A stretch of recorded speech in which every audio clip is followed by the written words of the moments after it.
ही press conference आहे आणि ठाणे ग्रामीण पोलीस भरती 2022-23 च्या अनुषंगाने ही प्रेस कॉन्फरन्स आयोजित करण्यात आहे। ती 119 पदांची भरती या ठिकाणी होणार आहे। त्यामध्ये पोलीस शिपाई, चालक पोलीस शिपाई बँड्समन अशी 19 अशी आवेदन अर्ज प्राप्त आहेत।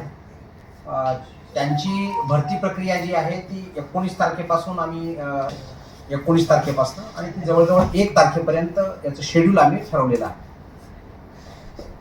ही जी भरती आहे घेऊन मौलाना अबुल कलाम आझाद TMCचं जे स्टेडियम आहे, ठाणे म्युनिसिपल कॉर्पोरेशनचं स्टेडियम मुंब्रा या ठिकाणी जे स्टेडियम आहे त्या स्टेडियममध्ये ही सदरची भरती त्या ठिकाणी सिंथेटिक ट्रॅक वगैरे असल्यामुळं आणि भरती जी आहे तर त्या ठिकाणी ती आयोजित करण्यात आलेली आहे।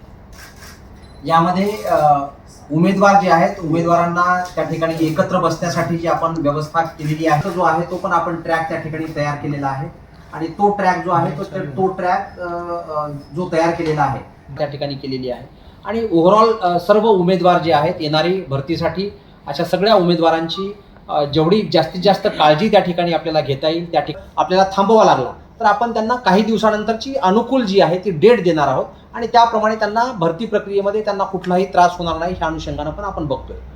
महत्त्वाचं वेगवेगळ्या ज्या पदं आहेत त्या पदासाठी म्हणजे चालक पद आहे, पोलीस कॉन्स्टेबल आहे, इतर काही कारागृहामध्ये त्यांच्यासाठी काही कॉन्स्टेबलची पदं असतील किंवा बँड्समनची पदं असतील अशा वेगवेगळ्या ठिकाणी उमेदवारांनी वेगवेगळ्या ठिकाणी अर्ज केलेले आहेत।